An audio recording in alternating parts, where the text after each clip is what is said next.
মানিকগঞ্জে সরবরাহ কমায় সপ্তাহ ব্যবধানে বেড়েছে বেশ কয়েকটি সবজির দাম। নতুন করে না বাড়লেও চড়া অন্যান্য সবজির দরও। এ বিষয়ে বিস্তারিত জানাতে সদর উপজেলার ভাটবাউর পাইকারি আড়ত থেকে যুক্ত হচ্ছেন আসাদ জামান। আসাদ, সবজির দাম সরবরাহ কমার কারণ কি এবং কোন সবজির দাম কতটা বাড়লো বিস্তারিত জানাবেন।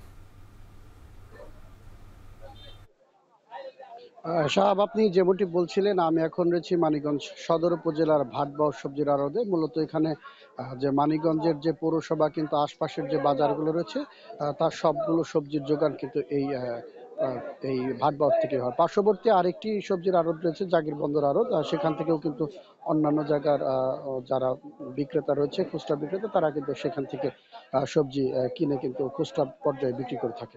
তো আপনার প্রশ্নের উত্তর যদি দিতে চাই, যে বেশ কয়েকটি অল্প কয়েকটি সবজি ছাড়া সবগুলো সবজির দামই কিন্তু অপরিবর্তিত রয়েছে।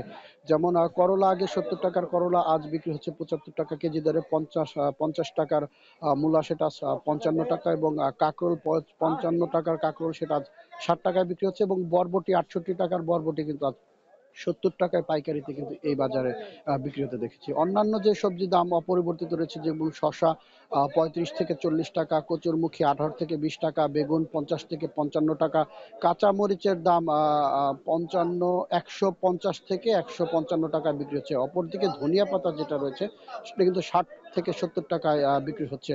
আর যে লাউ, দেশি লাউ, সেটা কিন্তু ভালো মানের যে দেশি লাউ, সেটি প্রতি পিস 50 থেকে 55 টাকায় বিক্রি হচ্ছে। তো এগুলো ছিল হচ্ছে বাজার দর। আর আপনার প্রশ্নের উত্তর যদি দিতে চাই, যে মানিকগঞ্জে এই বছর গ্রীষ্মকালীন সবজির আবাদ হয়েছিল 18,016 মেট্রিক টন, যা গত মাসের যে কয়েকবার টানা বর্ষণে কিন্তু অধিকাংশ অর্ধেকের মতো সবজি ক্ষেত নষ্ট হয়ে গেছে, যার কারণে কিন্তু সবজি সরবরাহ এই বাজারে কমেছে। অর্থাৎ যে পরিমাণ সবজি বাজার আসার কথা ছিল, হয়তো টানা বর্ষণ না থাকলে ভালো পরিমাণ সবজি আসতো এবং দামও কিছুটা কম থাকতো। তবে আমরা বিক্রেতাদের সাথে এবং এখানে যে কৃষকরা রয়েছে তাদের সাথে কথা বলেছি। তারা এখন নতুন করে আগাম শীতকালীন সবজি রোপণ করায় ব্যস্ত সময় পার করছে।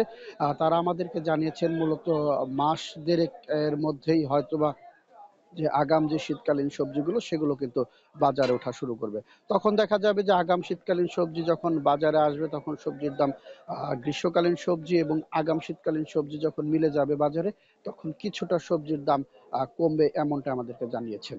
তো আরেকটি বিষয় বলতে চাই, যে এই যে আড়ত, এই আড়ত থেকেই কিন্তু যে অন্যান্য যে খুচরা বাজারগুলোতে যায়, সেগুলোতে আমরা দেখেছি 20 থেকে 25 টাকা আরো বেশি দরে বিক্রি হয়। তো সাহাব, এই ছিল আমার কাছে সবজির বাজার থেকে সবশেষ সংবাদ।